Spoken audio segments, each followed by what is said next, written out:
Ladies, this is Tuesday, May 12th. This is the public hearing on the proposed budget for the 2015-16 school year of the Rhinebeck Central School District Board of Education. So with that, I'll turn the program over to Joe for an overview of the budget. Thank you, Mark. Each year, between a week and 2 weeks before the annual budget vote, which this year is on Tuesday, May 19th, a week from tonight, school districts across the state are required to have a public hearing on their proposed budget. This board, that's the event that's happening this evening. Several weeks ago, before this board adopted a budget, we had a local, non-required budget hearing to allow people to have their say, if they wanted to have their say, on the proposed budget before it was adopted. At this point, the budget was adopted by the board on April 21st, so there's no changing it at this point through the normal board process. It will go to the district's voters a week from tonight, and they will decide whether the budget is acceptable for 2015-16 is acceptable to the majority of the voters or not. So we're meeting a state requirement by having a second mandated budget hearing tonight. If you were here, and those of you who are here, we are required to present the budget in a different format than we are required by the state to report on our budget. And the way we're supposed to present it is in the three-part budget. Essentially, we take all of the various line items of the proposed budget and we split it out as required into three parts. Part one is the administrative budget, part two is the program budget, and part three is the capital budget. The administrative budget includes all of the proposed expenditures that support the administration of the school district and all of its functions, with two exceptions. And those two exceptions are called out in part two and part three. Part two is the program budget, and the program budget includes all the expenditures that support the academic and extracurricular budgets. All the parts, various parts of our program, all of the staffing and materials and supplies and contractual expenses, et cetera, that support the program that we provide to our students and to the community is included in that part two program budget. Part three is the capital budget, and that portion of the budget includes all of the expenditures that support the physical operation of the school district, operations and maintenance, benefits, debt service, etc. So that's how the budget's broken out, and for those of you who may be watching this at home on Panda at some point, we wish to let you know that the entire proposed budget represents a 2.68% expenditure increase over the current year's budget, over 2014-15 budget. And broken down by parts, the administrative budget shows a 0.83% increase over the current year's administrative budget. The program budget, which is the budget part that we would prefer to see the greatest increase, shows a 3.28% increase, and the capital budget drives a 1.39% increase and they add up to a 2.68% budget-to-budget increase. So I don't know if there were any, at that point, if there were any questions or comments from the audience or from the board members. I mean, I can just keep rolling through this like I'm doing it in my sleep. For those of you, which is everybody in this room except for the one person in the audience, know we have been working on this process toward this end since December. And in December, we started with a list of possible additions to the budget, regardless of what the actual required expenditures might be.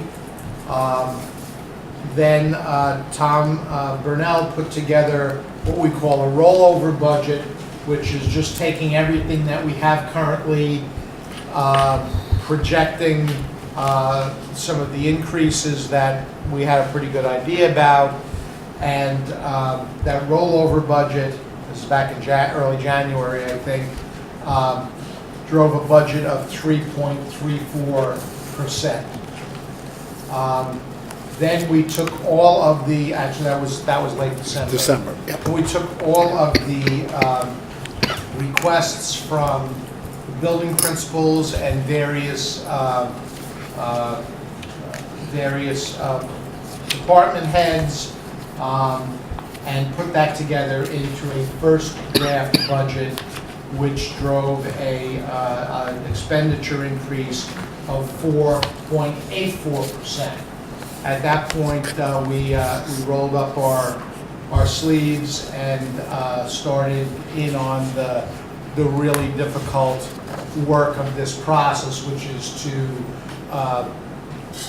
reduce the budget, to trim in a way that hopefully would not have, in the final analysis, would not have a negative impact on programs for students. That's our goal.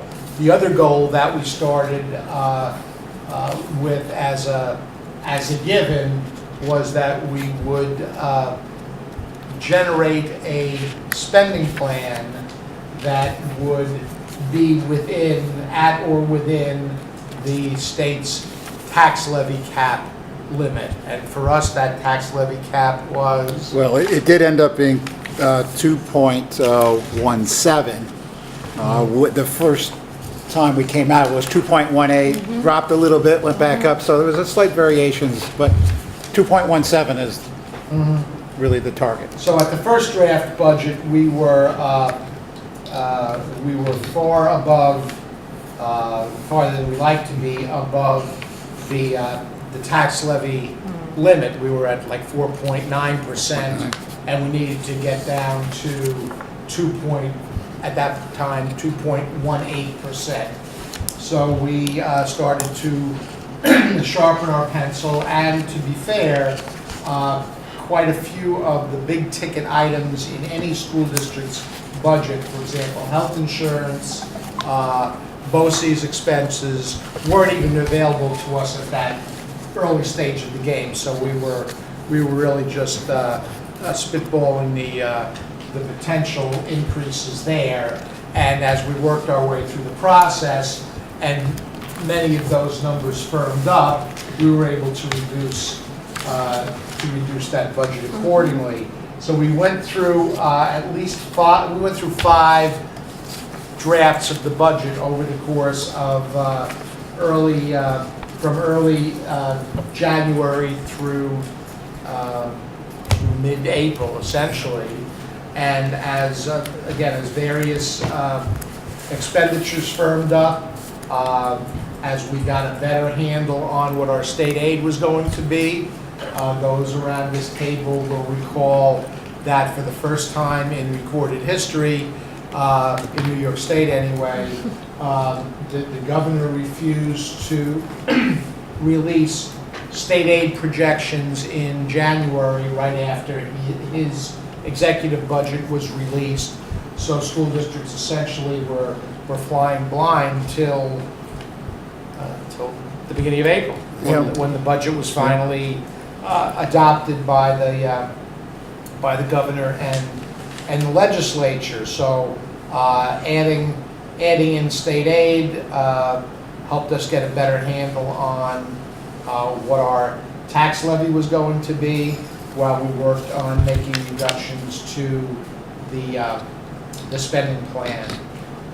And essentially, all these documents that we're referring to here are on our website. They're available on our website for anybody who would like to access them there.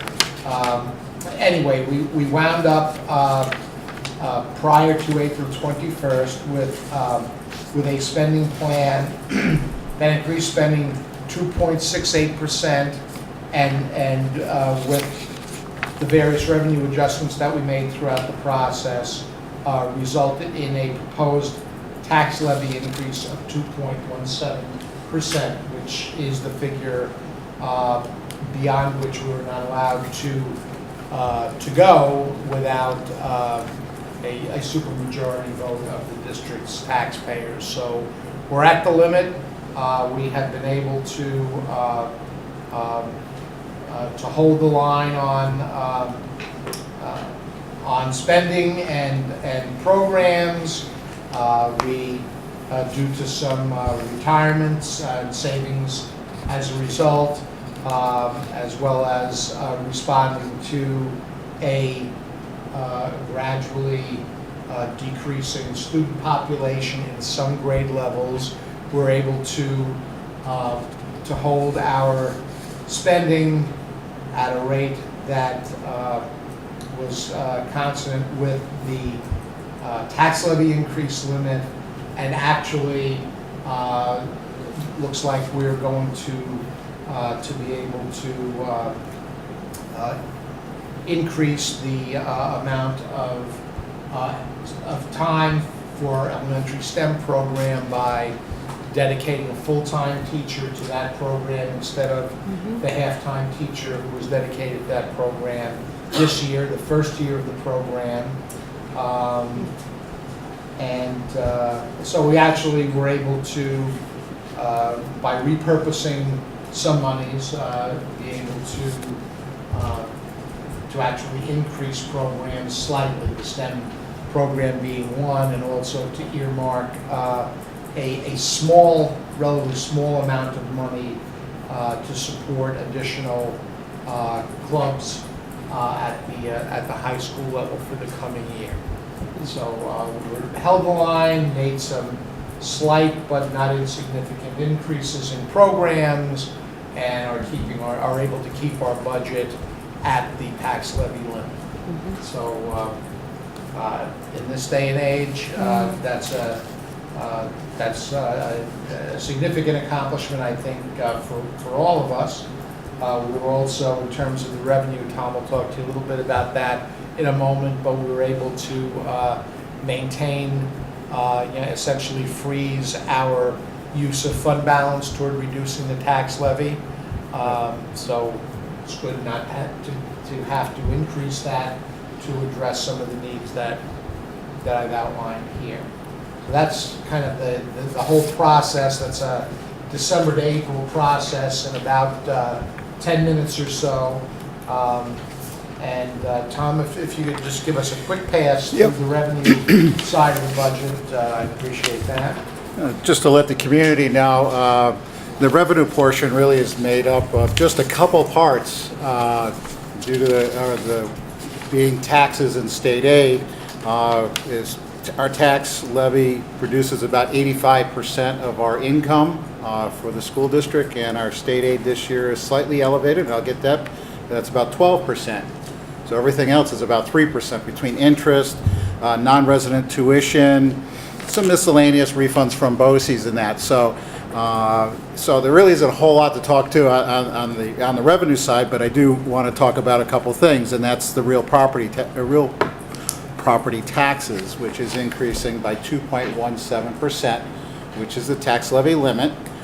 So all that is required is a majority, 50% plus one voter, to approve this spending plan. That's right, the spending plan, not the revenue plan, the spending plan.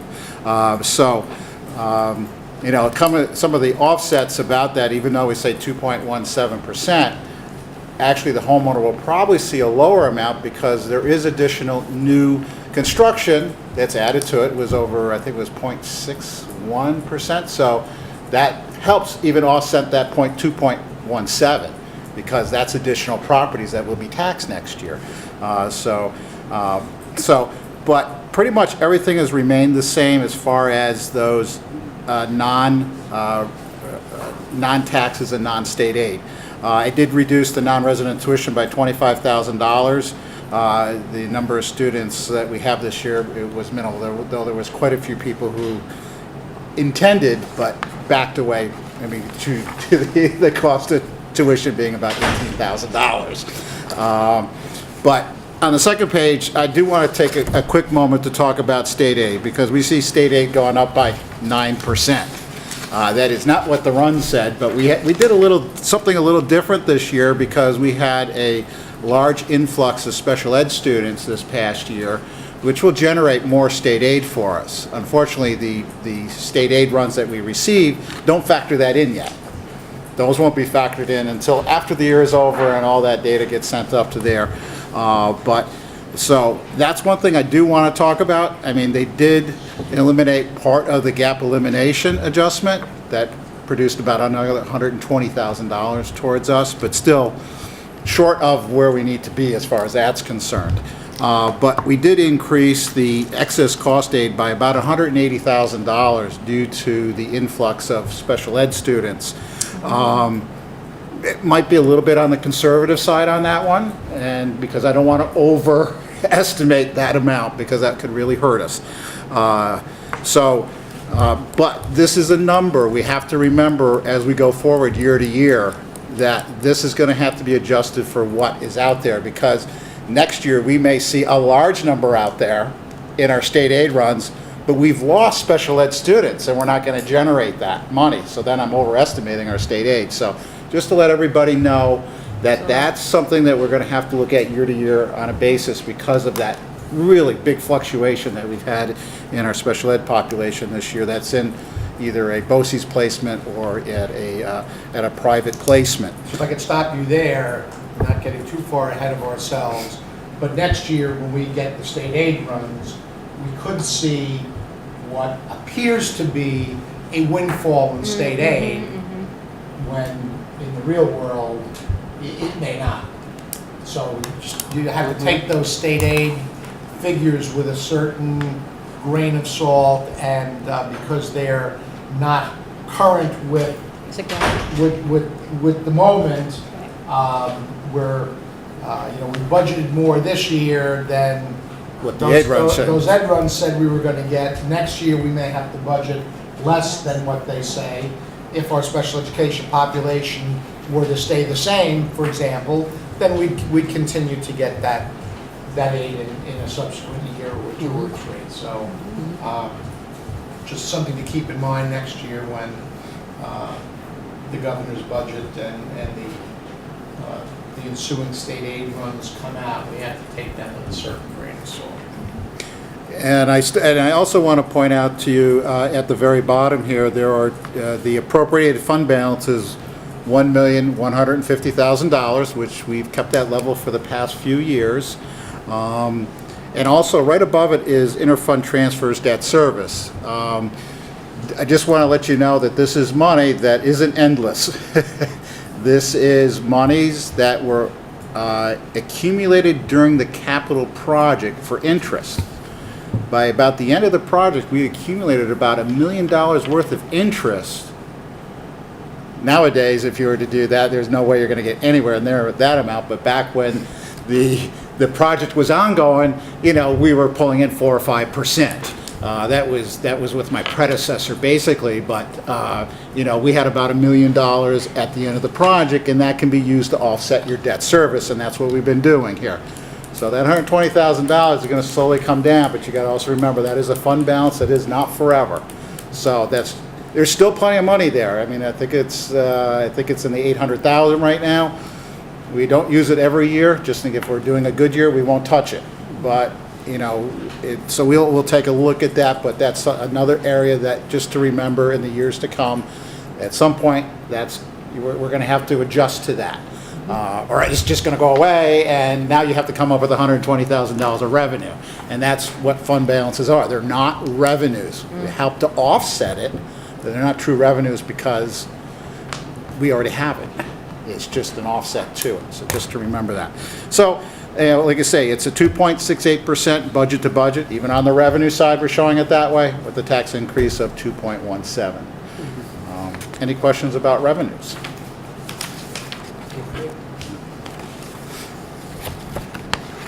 So you said there's going to be a quiz after this. You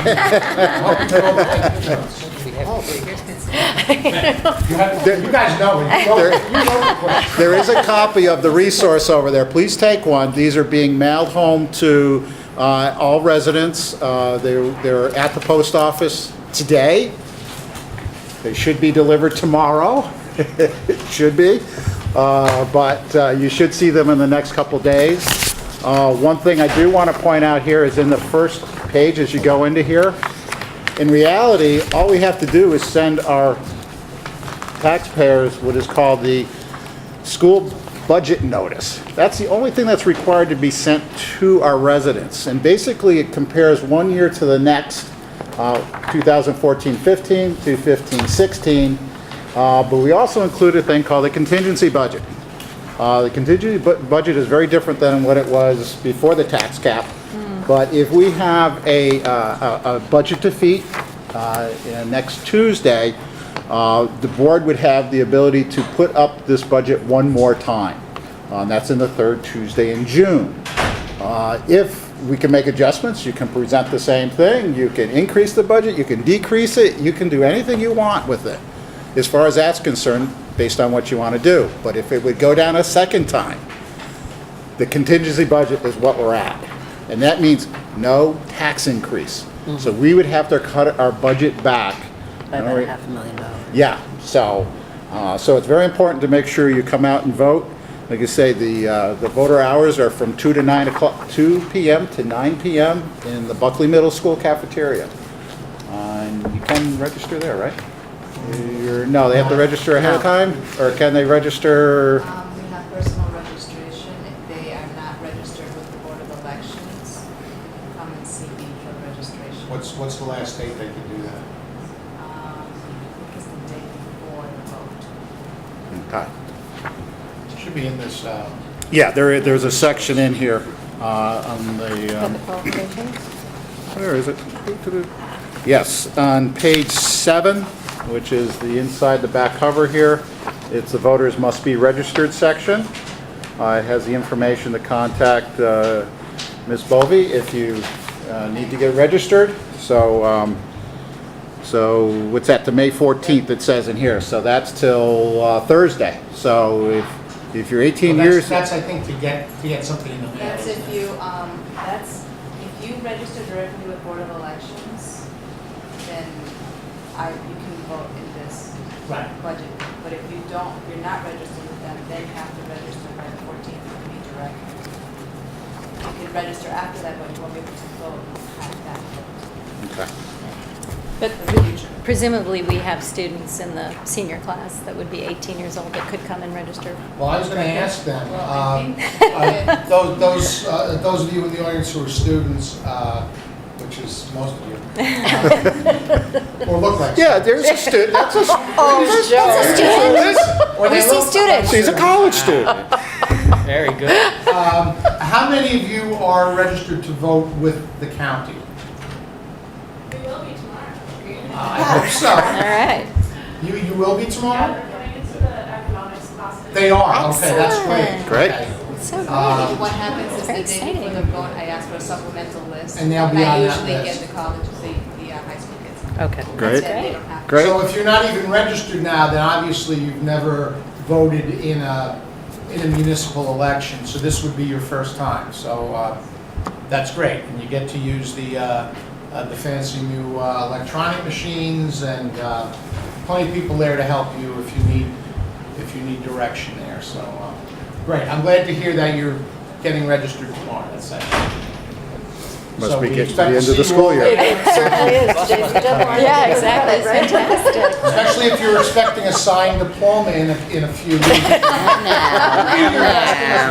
Regardless of how you vote, that's not the point. So exercise your franchise as a citizen and make this your first time. That's great. So you guys can fill in there. You don't have to stand. There are plenty of seats in the front. You can sit in those computer seats, whatever. You make us nervous standing up, so I think you're going to protest something.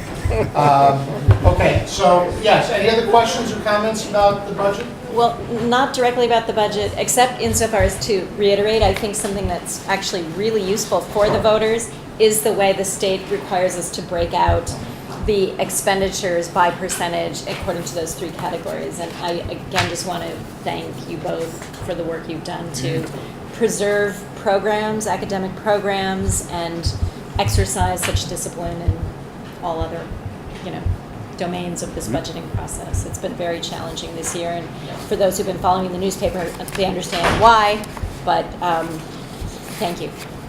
You're welcome. Anybody have any questions? Andy, you're the next up this week, so you're right. Just kidding. No hazing here. Okay, well, I guess we can probably close the hearing. Motion to close the hearing. So moved. Second. The usual secondary. Unanimous, that motion passes. And with that, we'll go right into the regular meeting. Just a reminder that we're having a revised agenda.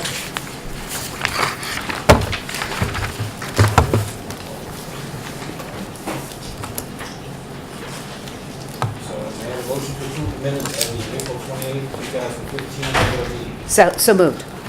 Lisa. Second. Laura, discussion, corrections? All right, all those in favor? That's unanimous, that motion passes. We have an opportunity for public comment. Are there any members of the public that would like to make a comment at this time? Okay, seeing none, we'll move on. And we'll have a discussion of the summer 2015 board meeting schedule. Okay, at the board's request, we're talking about summer schedule a little earlier than normal, and I provided to you in your packet actually a draft calendar of the entire year, although at this point, we're really, I would suggest that we really only be focused on our summer schedule. So I guess you'd have to tell us what you think or what you'd like us to change. We obviously have not set a date for a workshop/retreat. Schedule-wise, it looks like there's more available time in August than there is in July. So what you're thinking? Looks fine. Yeah, it looks dates are good. okay for me for Yeah. the summer. How should we go about setting that August date? Well, I haven't been keeping track, so what's the Yeah. state of play? I've got the scoreboard here. So, thanks, Tom. So, right now, it looks like the most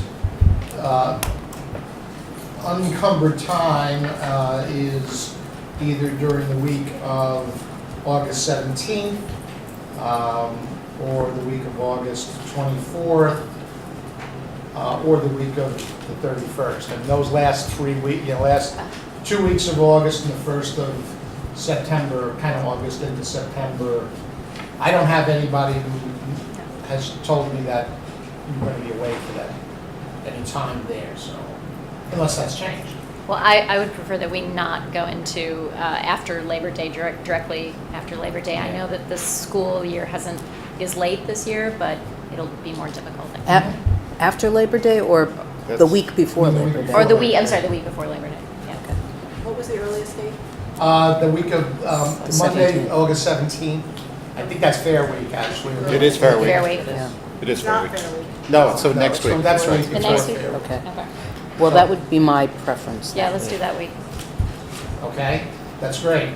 So when would you like to meet during during the day, during the afternoon, during the evening. How many people were, I- people all over the place on All that? over the place, yeah. Okay.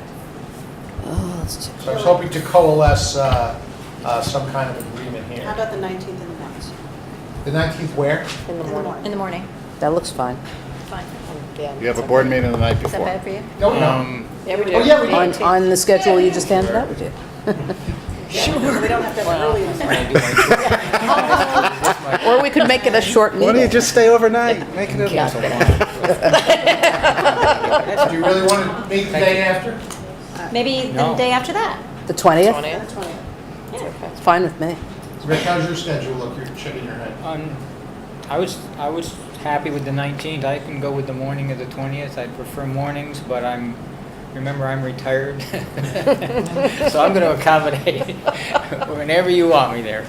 Well, I'd suggest maybe a one-day breather so we're not getting Yeah. too familiar. I agree. So the 20th in the morning, Okay. Sounds does good. that work for? What time do you want to start? 9 o'clock? 9? Nice. Summer hours, 9. Yeah, 9, yeah, not before. Did you say 9 o'clock? yeah, 9 a.m. Yeah. And we'll shoot to be done by midday. We'll have to talk more about the details, you know, do we want to bring in somebody to facilitate that? Do we want to facilitate it, you know, self-facilitate? Are we working on goals? Are we talking about advocacy issues? Those are the two topics that have come up out of the digital discussions. We don't have to decide that tonight, although if we need to bring somebody in to facilitate, I can't do that you know, on a dime. I'll need plenty of lead time, so give that some thought, and perhaps we can discuss it more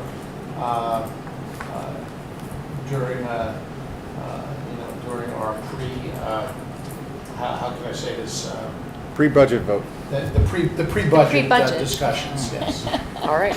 Looks like a plan. The only thing is we said, or possibly maybe I just thought, that we talked about the advocacy and the board goals Separate. It's being separate. Yeah. Mhm. So I think we should, I don't know if that means we need another day or how would, Fine with me. Maybe we should start with one and then, you know, sort of take our temperature. I mean, maybe we'll be I- quick I- with the one. Sorry. really? I would prefer to start with the goals since it's what sets up the year. I think that's right. I think and that's good. then we good can- thought. I Follow up completely with agree, advocacy. and I think we should start there with the goals. Okay. Mhm. And we'll have some time over the next several weeks to talk about exactly how you would like to see that play out. I mean, we've done it any number of ways, and I'm not sure any way was more or less successful than the other, just different, you know.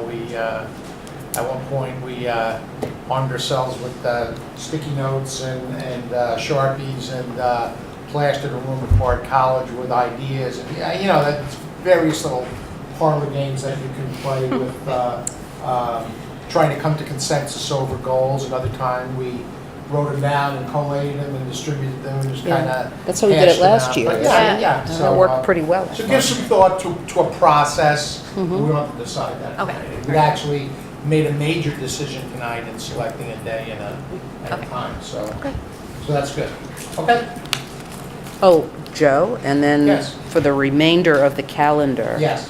Are we going to have to adopt this, I guess at the org meeting? At the we'll do that. organization, Okay. you'll adopt the entire calendar for the year. So just a note on the balance, it looks like we only have one meeting for January. Did No, we- there is another one. It's No. just January not listed there. 26th would have Yeah, been. there is another one for January. Okay. Did Yeah, it fall there off is. the bottom? No, it's just, it's my sterling clerical skills resulted in that happening. So, All right.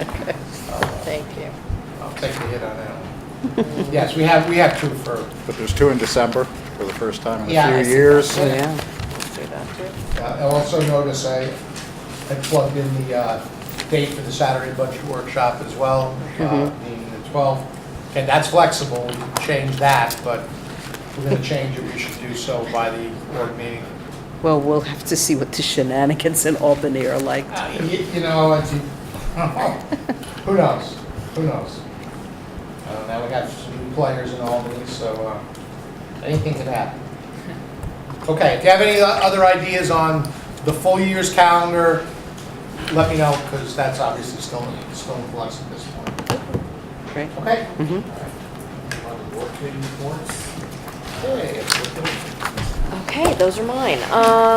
So we talked more in depth with Marvin about the BMS Computer Lab and the current thinking about what curricularly they would like to see in that room for the next few years for grades 6 through 8. He reiterated that one of the most important goals we have for the lab is that the skills that they're being taught in the lab actually get used for the core courses as well, and they're never going to be standalone. They should always supplement and enhance what's happening in the core rooms. He used a combination of the ISTE standards through the CELT audit, as well as consulting with the high school faculty to find out where they want the students leaving the middle school to be when they get to the high school, so that we can make sure that all our bases are covered. Currently, the proposed curriculum looks as though it will include digital citizenship, which has always been a Rhinebeck requirement for internet safety and appropriate use of technology. They would like to include a programming strand. They have seen a program called Tinker, which is being used pretty widely. It's a nice beginning program. We're going to pilot that next year and see if it works for Rhinebeck, and Marvin will come back with recommendations. We're also going to get into the Microsoft IT Academy for productivity and computer skills, so kids can learn Word, Excel, PowerPoint, all of those kinds of things. These, both Tinker and the IT Academy are self-paced to a certain degree, so kids that already have foundational skills can move ahead in the program, and the teacher also has the ability to set goals for the class as a whole. So it's a little bit self-paced, and it's the first time we've been able to do that, so it's pretty exciting. And the longer-term goal is sort of a multidisciplinary integration so that all core subjects are using technology appropriately and can enhance what they're learning in those classes. Marvin is talking to a number of outside consultants to be hired over the summer to help develop the curriculum and the professional development program. And we're still shooting for a September launch with hopefully the help of the Rhinebeck Science Foundation. So, then we moved to the Chancellor curriculum documents. Please. Arvin gave us the one unit from each of the 6 elementary grades to sort of begin a discussion around the curriculum documents. He characterized these as the penultimate version of the elementary curriculum. The committee talked a little bit about how we want to proceed in terms of reviewing each of those documents, how we want to present those to the full board for approval. And we are going to take on the project, the 5 of us, going through and asking questions and redlining things and making adjustments if necessary, and then bringing them to you. We are also looking into the option of perhaps having digital copies put in a secure place for the full board to take a look at if they choose. It's not a requirement.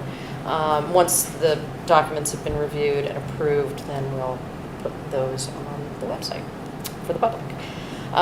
But as we've been saying all year, the curriculum committee is really very proud to be able to say that this curriculum is not Engage New York. It's not a unit that's been taken off a shelf. This has been completely homegrown and developed with our teaching staff and our administrators. So they deserve huge kudos for all that work. So our next meeting, which is in May, we're going to be reviewing those documents in depth. We'll get them hopefully ahead of time so that we can dig through them all. They're very big. They are big. Ultimately, the board will have to approve these curriculum documents, so once we've had a chance to review them and pass them along to you with a recommendation to approve, we'll, as we try to do with a, with a committee structure that we have, is to do the heavy lifting in committee so that by the time it gets to the full board, we're not sitting here for 3 hours going through documents page by page and nitpicking a word here or a phrase there. We'll do that in committee, make the changes, and by the time they come to you, they're, in the opinion of the three members of the committee and myself, they're good to go. Obviously, if if there are issues with them still, we'll have that conversation, but try to clear the decks for the full board. Okay, so I have two questions about the curriculum document process. The first is understanding that these are not simply the Engage New York curriculum materials. Was Engage New York one of the sources that was used to develop these curricular modules? I don't think I can answer that specifically, but I can tell you that all of these curricular documents are mapped to the Common Core Learning Standards. Whether, I think there are some courses that we have, not in the elementary school, but some courses we have in the building that are using some of the Engage units, but Right. I don't know whether they actually said, well, this looks good and we can take this. I believe they did early on, 2 years ago when they started this, just to sort of get a sense of what the standards look like. But no, I don't think they adapted all of the units. I really think they took what they have been doing, enhanced them, massaged them, and made them Rhinebeck. Okay. And then my second question is, once the committee has reviewed them and made its recommendation and they come to the full board for review, what's the board's role at that point? I mean, I assume, as Joe just said, we have to approve them, but what's our role in terms of review? Or, what's the expectation of the administration as to what board members will do at that point? Hold your hands over them. Give them your blessing at the very least, because you have to, ultimately, the board has to Understood. approve all curriculum. To the extent that it appears from your own reading that there are issues with a particular document or portion of a document, then raise the issue and it may go back to committee. The reason that I'm asking the question is because unlike the members of the curriculum committee who've been really steeped in this material, and of course, unlike Marvin and you and the principals, those of us who don't serve on curriculum are really looking at this from a very superficial view, or at least I feel that way. I probably shouldn't talk about anybody but myself. And I guess I have a concern about whether by that stage I'll have the ability to really, have some sort of meaningful input or make any meaningful comments. So I guess what I'm groping towards is, will there be some guidance for us that will accompany the curricular documents so that we can actually understand what we're looking at and how they interplay with the Common Core standards and things like that? Darn good question. I'm not exactly sure how to answer that. I mean, we have a director of curriculum instruction who we can bring here to answer questions if you have them. I think realistically, some of these documents have taken 2 years to develop and rewrite and reframe, et cetera, et cetera.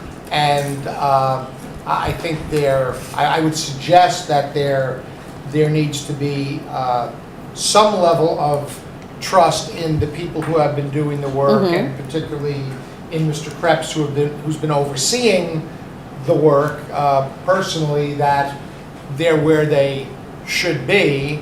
However, I mean, if you were to see some, just as an example, you were to see some topic covered in the second grade ELA curriculum that you as an individual board member felt was highly inappropriate for some reason, then we need to discuss that, because ultimately you would be casting a vote for something you didn't feel was appropriate, or you would be abstaining, and 6 other people would be casting a vote for that. And we want, I don't think we expect, I'll speak for myself, I expect board members to have a granular level of understanding of curriculum documents. I expect Marvin Krebs to have.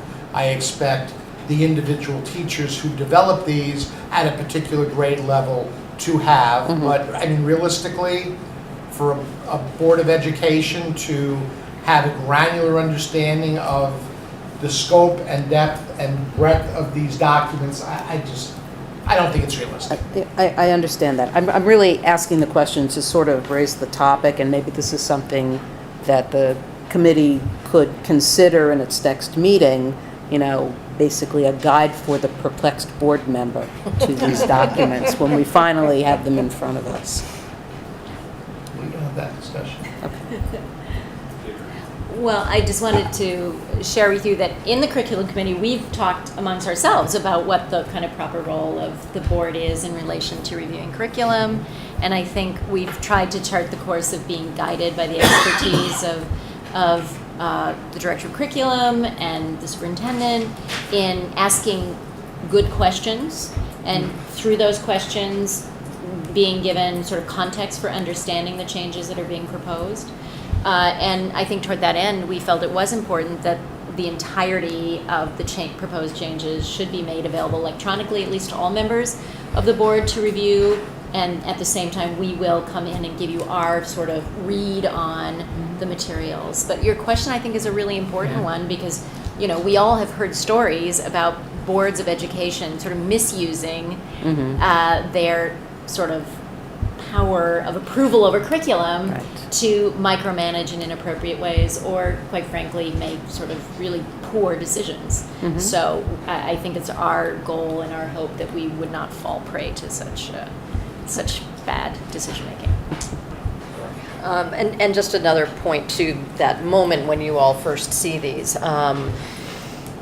Marvin's done this incredible color coding thing for each unit, and in that sort of snapshot, what we're calling the snapshot, every lesson or unit, if you will, is mapped. You know, it actually maps to the Common Core state standards.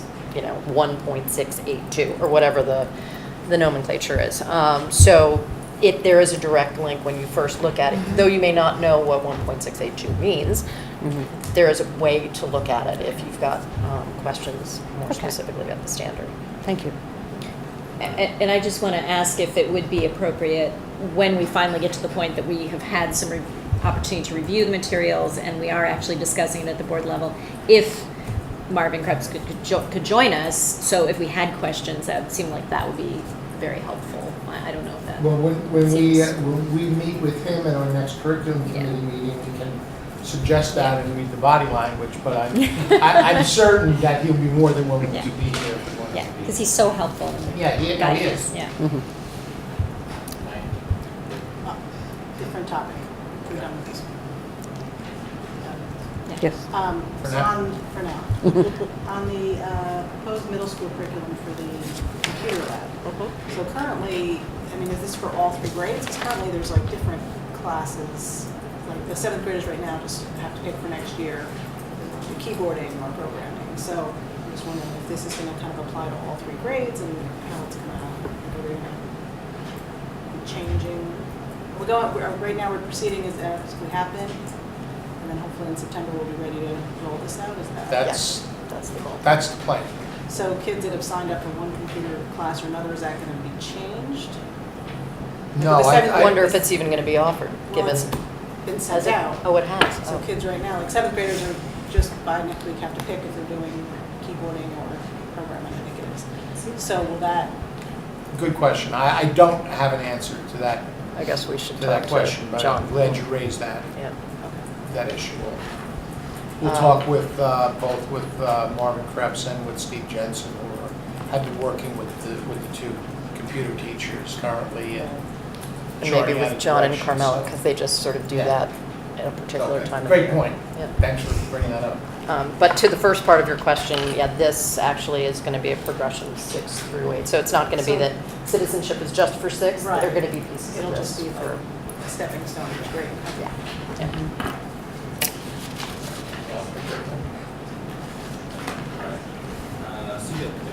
Okay, also me.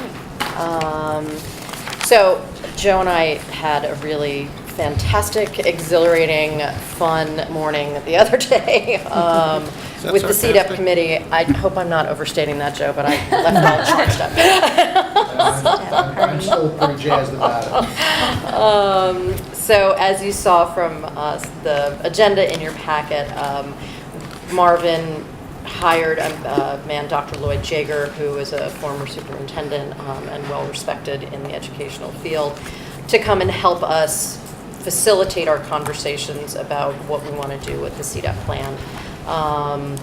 And in that, he started us off with an exercise talking and thinking about the strengths that we have here in Rhinebeck and some of our opportunities for growth. So just to give you some of the highlights, some of the strengths that came out of our discussions included, confident, committed faculty and staff who address the needs of the whole child, strong community connections within the district, and very strong parental support of the best for our kids, and the effort that the district has put forward in creating a coordinated curriculum.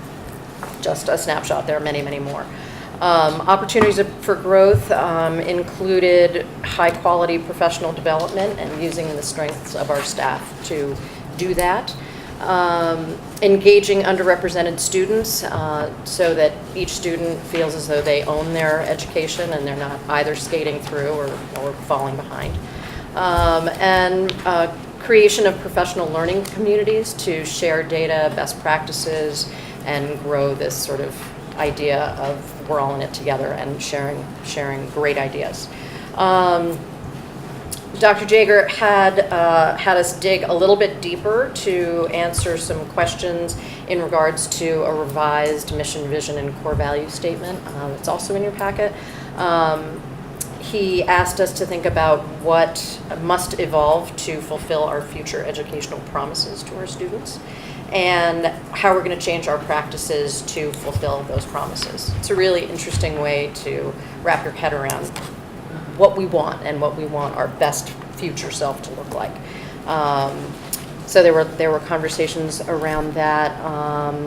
We have more work to do, obviously. We're just really getting started.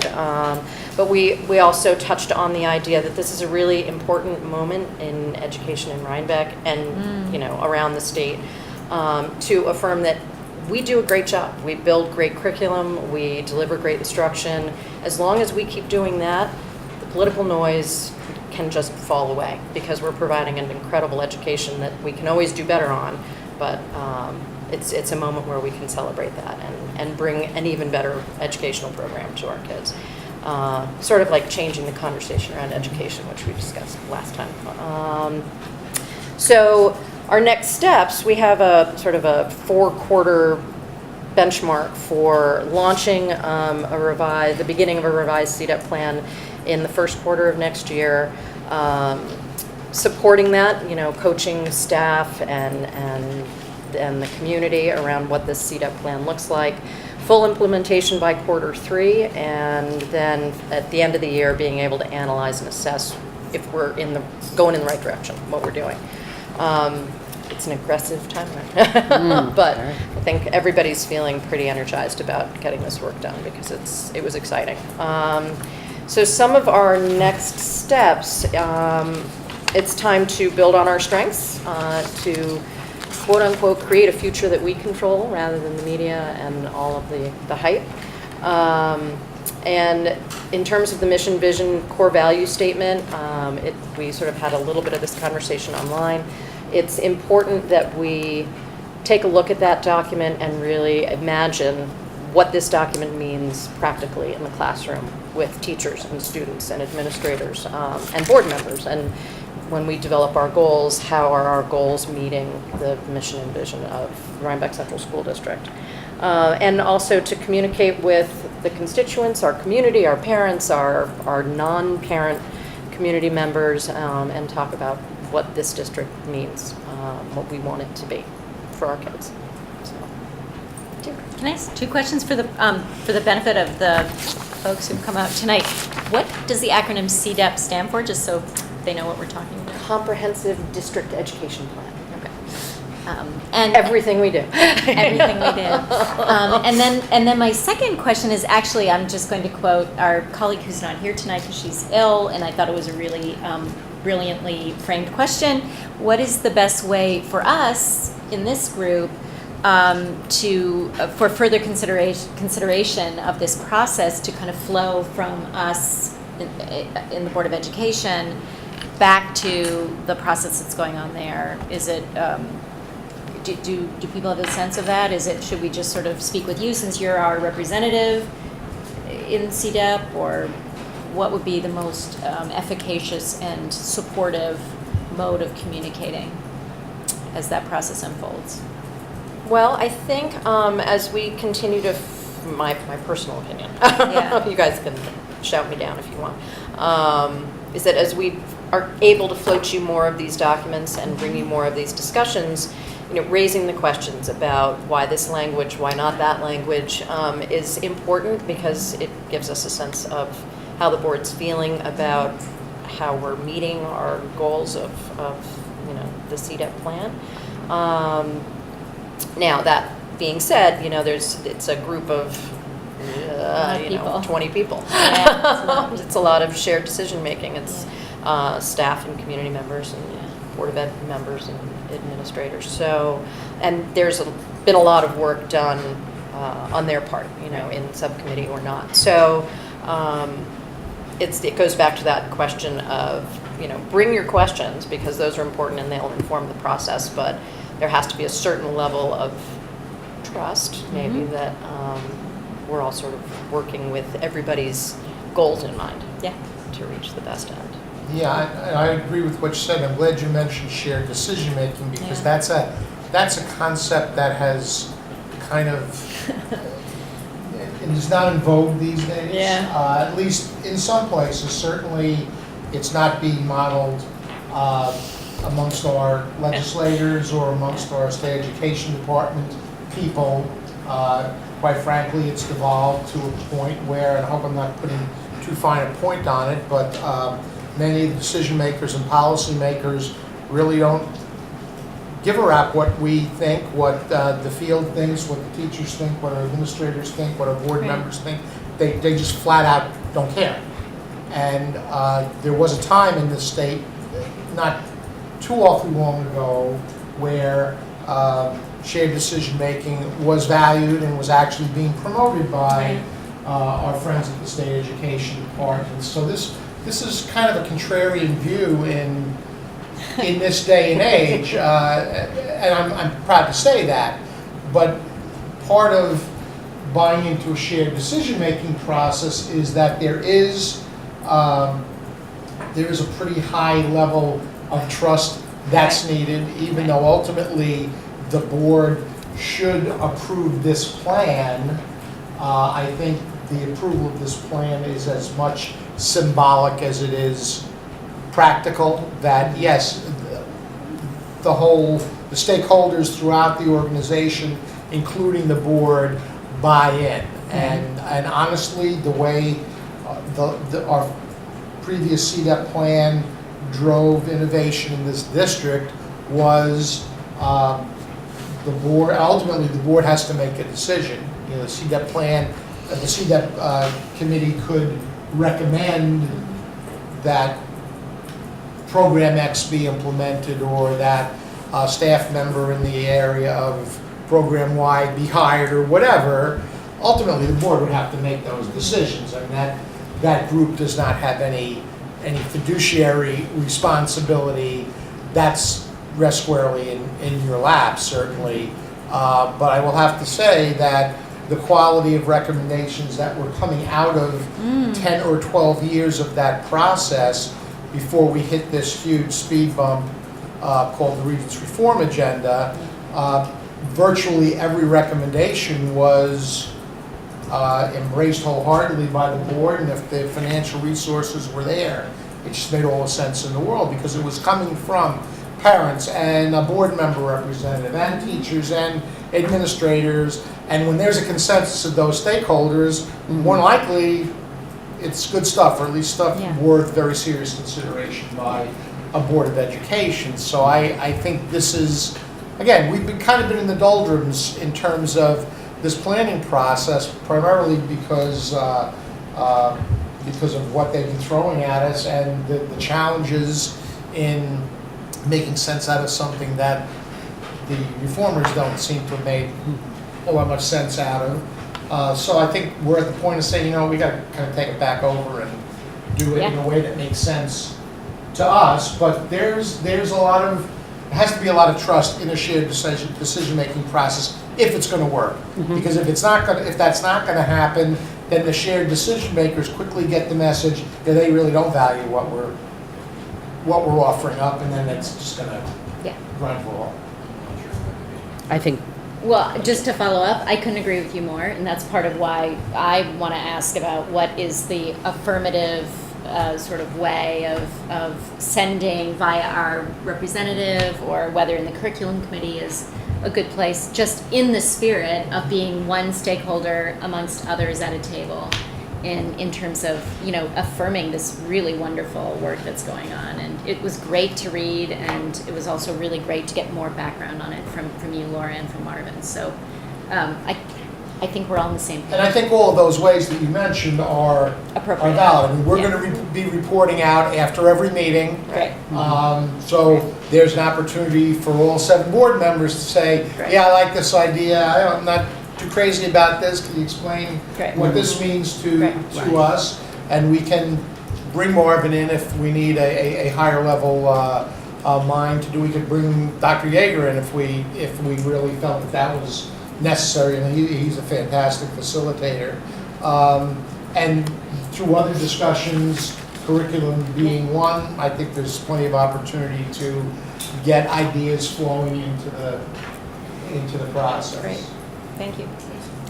okay, I'm very pleased and excited by what I've heard, and just to the issue of trust, I would say that just by keeping the board fully apprised of what the CDEP committee is talking about and is doing engenders trust in the board, because we don't feel like things are happening sort of around us or above us or to the side of us, and then it's being put under our noses, you know, for a rubber stamp. So I'm very happy to hear about this, and I look forward with great anticipation to the next report. All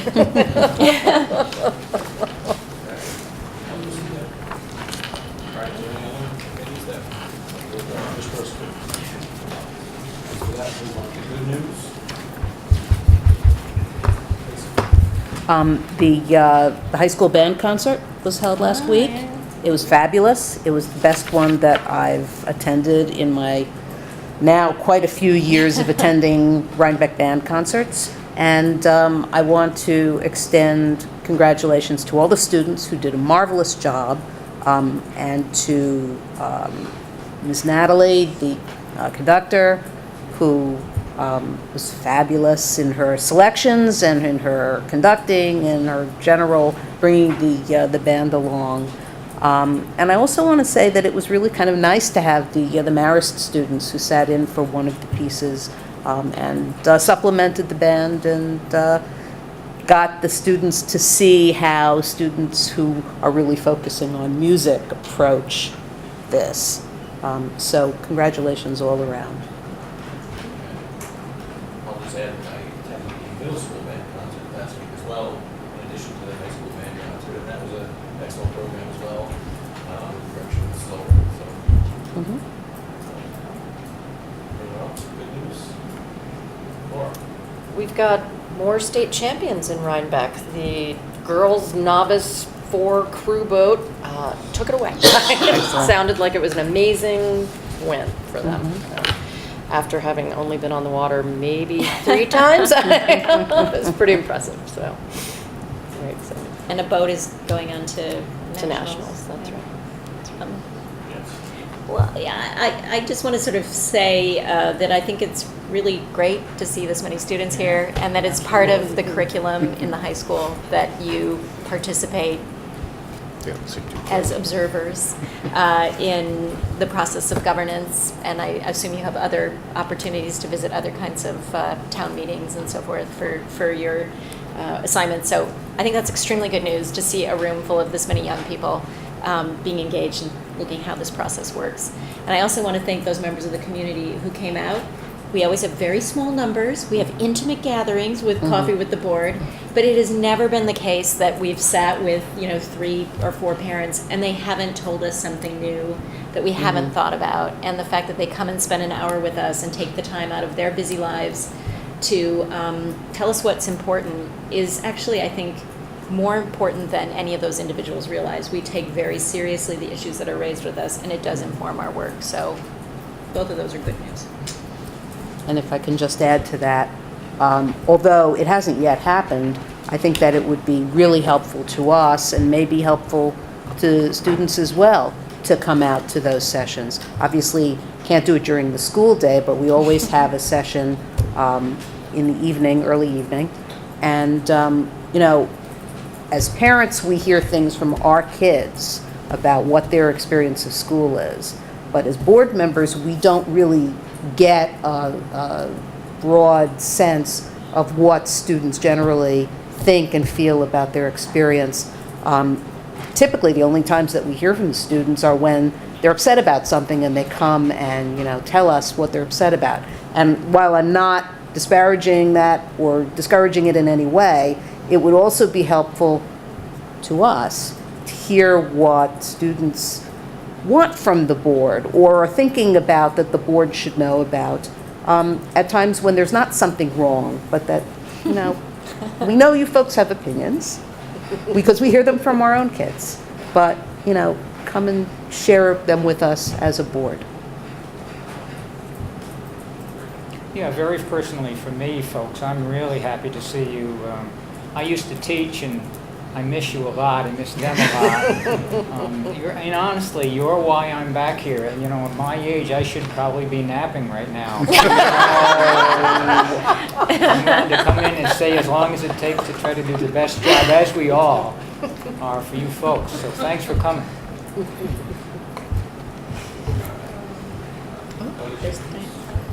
I had the opportunity, a few of us did, to attend Mrs. Cunningham's class, presentation from the Holocaust survivors. Yes. The students were amazing that listened, totally attentive, and it was an amazing presentation, really great. The student speakers did an excellent job. It was a great presentation. Yes. Any other? Okay. Old business.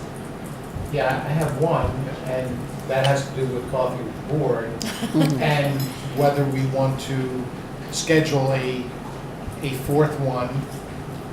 We had committed to doing that, but, calendar creep and all, we've held 3. And we don't have to set a date tonight. My question is, do you want me to start the round robin that you're all too familiar with, which is trying to set a date via email? If you don't want to, then I will save all of us the dead electrons that it will take to make the rounds. Do you want to do that? Do we try to do that before the end of the school year? And just give me a sense as to when you want to do this, and then we'll put something together. I think they're important to have. I just think just having one, it's too close to the end of the year. I don't know, we should have another one in June. That was my sense. That's what I'm asking. I mean, I think that we should have another one if we can schedule it. But I don't want to be the only one there, so if everybody else feels that way. I'm biting my tongue because I love the coffee board. So I have other people who want to go. Maybe. Yes, let's give it a try. Okay. Well, if there's a critical mass of I'll be board there. members who are there, I'll be 'cause, there. I don't want to be sitting there with a pot of coffee and a bowl of fruit. I don't think you need to worry about that. Twiddling my thumbs. Oh, Although the the grapes. breakfast that Larry Anthony put out was It was so good. Pretty awesome. Oh, Yeah, yeah. if you guys come, the food's really good. Yeah, the food's really good at these, so come But and, they'd have to you know, cut partake. class. No, in the evening. Oh, in the evening, yeah, that's Right. right. That's Okay, right. so I'll look at the calendar, I'll try to throw out a couple of dates, you can respond to Yeah. me regarding availability. If it, Great. if we can pull it off, great, if we can't, then We'll look towards next it's always year. next year. Okay. Right. Okay, that's all I have under old business. Any other old business? Okay. Now's your chance. Public comment? Anyone in the public would like to make a comment? Okay. Seeing none. Other. Okay, I have a couple of others. Oh, okay. I just had a little quick other, which is, in addition to all the information about the budget Yes. in here, maybe you were gonna say this, but there's No, I information about the candidates who are running for office as well. So if you wanna know who you're voting for, if you're planning to vote, this is extremely helpful information. That was it for other. Okay, I had two others. I'm not sure if you got one of these in your mailbox at home, but I got one of these in my mailbox. Registration opens for the 96th Annual Rhinebeck Convention and Education Expo, October 18th through 20th, 2015. And clever how they do this. The rates are lower if you register now, and they get more expensive as you approach October. So, Is it back in the city again? yes, it is in New York City again.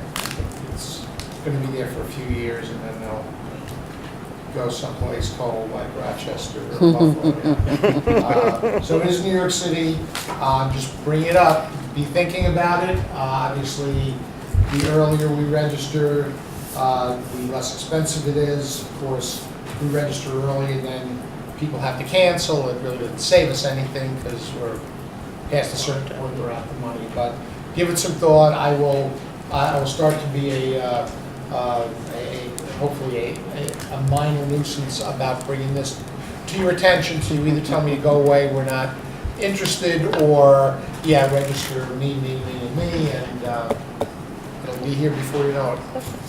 Okay. The second thing I had was, and I brought this to your attention in other years, the Mid-Hudson School Study Council conducts an annual series of awards for excellence. I think it should be in your packet. It was Stuff at- that was at your It place. was at your place. And the program recognizes a school board service as well as pupil personnel services, administrative support staff, and the deadline is July 16th. So that deadline will also be here before we know it. So I intend to prompt our building administrators to consider nominating pupil personnel or support staff. As you can see, I mean, there's a little bit of work involved. We need to collect letters of recommendation and put together a rationale for nominating the person. It's been a while since we took the time and extended the effort to do that. I mean, it supports one of our board goals Yeah, for this absolutely, year. yes. I would suggest that the board might want to give some thought to recognizing somebody for school board service, as that's primarily in your wheelhouse. Just note that teachers are recognized through a different award. SUNY New Paltz runs a companion awards process specifically for teachers, so as not to be redundant, this group does not recognize teachers because they're already being recognized through another existing program, and superintendents are recognized through a different award that's given at a different time of year. They're not recognized in the administration, and I was the proud recipient of that award about 4 or 5 years ago. So So that's that. That's been taken care of. But I will look at possible administration recognition. I'll ask my administrators to look at support staff, PPS recognition, and you may want to give some consideration to nominating and doing the necessary legwork for a possible board service nominee. I think the last time we did this was quite a few years ago, and we recognized Gary Finger over at the elementary school for support staff, and your predecessor, Cheryl Kennelly, for the administration award. So it's been a while, just putting it out there, be a nice thing to do, but there's some work involved, so give it some thought. And that's all I have to say about that. Oh, one more thing.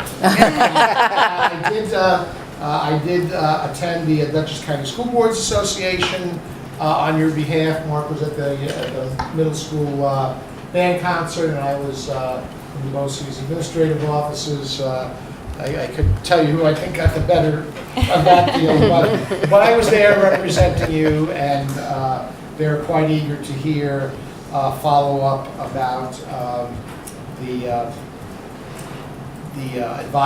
education advisory committee that our board president, Mark, has been invited to participate on, put together by Senator Serino. So they were quite interested in that and wanted to hear more. So I told them, without committing Mark to actually being at the meeting, they agreed that we would keep them posted on what was going on. So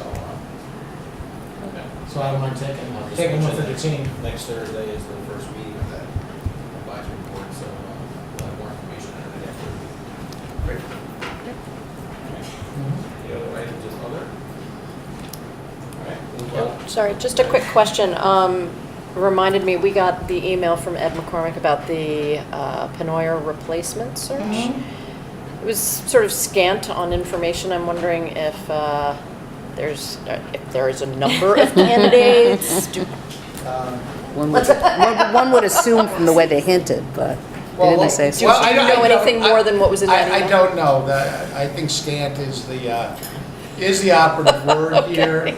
And I'm glad you brought it up, because it would seem self-serving if I brought it up, so I didn't. But you did, so I'll respond to your question. I have no idea in terms of numbers of candidates. Apparently, they've already screened and have done or are doing first-round interviews. I got a reference call on one of the candidates, so I know they're at least in that mode of collecting data.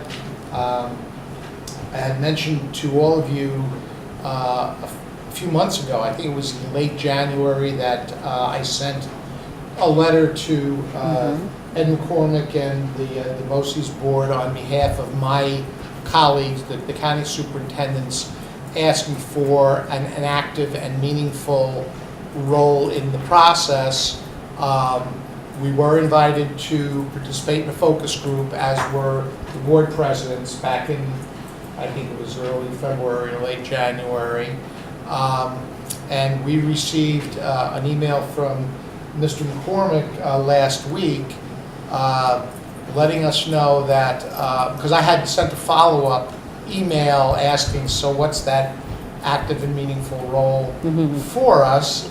So I got an email back from Mr. McCormick saying that their process was first round interviews, then second round interviews, then choose a finalist, then have the finalist meet with a group of superintendents and a group of BOCES administrators and bargaining unit presidents.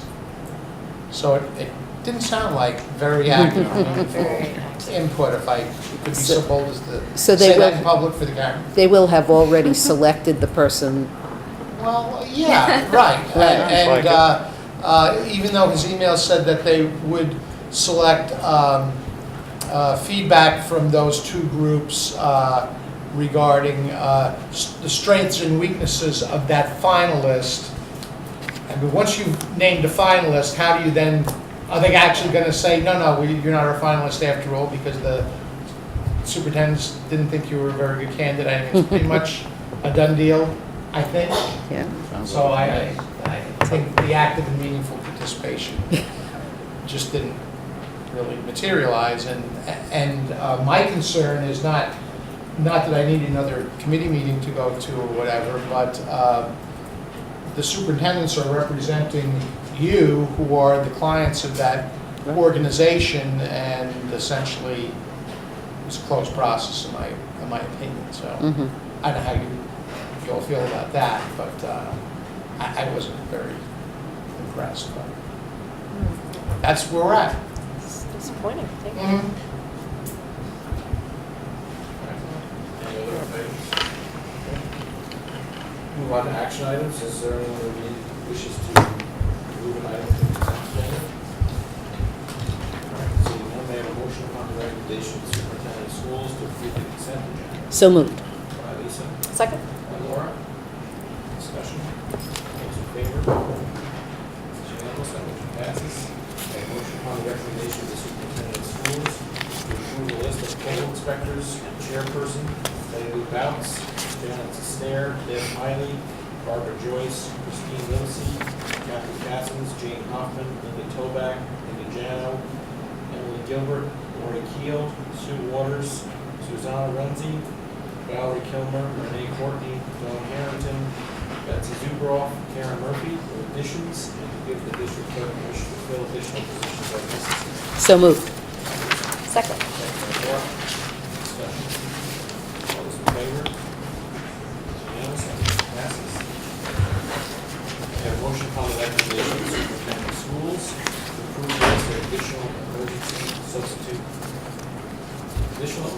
teachers and substitute non-instructional staff for the 2014-15 school year. So moved. By Lisa. Second? By Laura. Discussion. All those in favor? It's unanimous, that motion passes. I have a motion upon the recommendation of the superintendent of schools to approve revised previous year's school tax bills refunding a total of $7,764.27 in reduction adjustments, and to make the appropriate refund to the property owner from the district's tax certiorari reserve. So moved. By Lisa. Second? By Laura. Discussion. All those in favor? It's unanimous, that motion passes. We have a motion upon the recommendation of the superintendent of schools to approve the appointment of Jean Florio to score the 2014-15 grade 4 New York State Science Assessments, and of Patricia Danneman to score the 2014-15 grade 8 New York State Science Assessments. So moved. By Lisa. Second? By Laura. Discussion.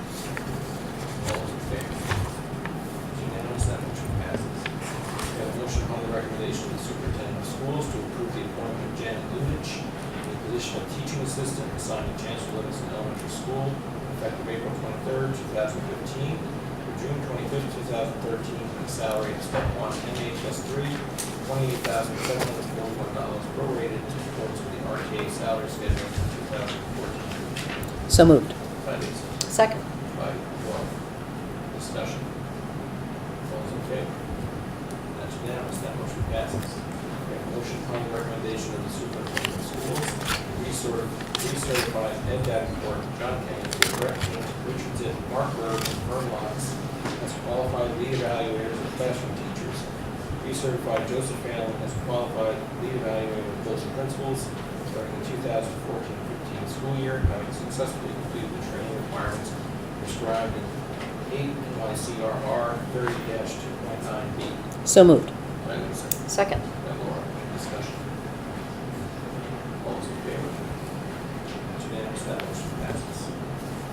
We have a motion upon the recommendation of the superintendent of schools to approve the appointment of Catherine Greco as long-term substitute in the position of teaching assistant at Chancellor Livingston Elementary School, effective March 2nd, 2015 through May 29th, 2015, at the pleasure of the board, at the substitute salary of step 1 MA, $28,623 prorated in accordance with the 2014-15 RTA salary schedule. This appointment is to fill the vacancy created by the family sick leave grant to Cheryl Tours, teaching assistant at the Chancellor Livingston Elementary School. So moved. By Lisa. Second? By Laura. Any discussion? All those in favor? That's unanimous. That motion passes. We have a motion upon the recommendation of the superintendent of schools to approve the additional paid time for Deborah West as a 2014-15 CLS enrichment program instructor. So moved. By Lisa. Second. By Laura. Discussion. All those in favor? That's unanimous. That motion passes. Okay, a motion upon the recommendation of the superintendent of schools to approve the resignation of Michelle Fountain from the position as special education teacher and her voluntary transfer to the position of elementary teacher assigned to Chancellor Livingston Elementary School and her subsequent 3-year probationary appointment to the position of elementary teacher effective September 1st, 2015, in the tenure area of elementary at the salary of step 3 MA plus 6, $63,329 in accordance with the RTA salary schedule for 2015-16. So moved. By Lisa. Second. By Laura. Discussion. Diane. I move that we table this to further discuss. Second. Second. All those in favor of tabling the motion? It's unanimous. That motion passes. So it's tabled. May I have a motion upon the recommendation of the superintendent of schools to accept any grant donations to the Rhinebeck PTSO in the total amount of $1,243 as stipulated? So moved. By Lisa. Second. Second by Laura. Any discussion? Thank the Rhinebeck PTSO for their contribution. All those in favor? That's unanimous. That motion passes. I have a motion upon the recommendation of the superintendent of schools to approve the Rhinebeck 14 overnight trip to the National Scholastic Rowing Championships in Cherry Hill, New Jersey on May 22nd, 23rd, 2015. So moved. By Lisa. Second. By Laura. Discussion. All those in favor? That's unanimous. That motion passes. I have a motion to move into executive session for the purpose of the discussion on the employment history of a particular person. So moved. By Lisa. Second. By Laura. Discussion. All those in favor? That's unanimous. That motion passes. We'll move into executive session. Okay, I'd like 3 of you to each pick a board member and have them sign your Forms. paper and you're done for the night. Thanks for being here.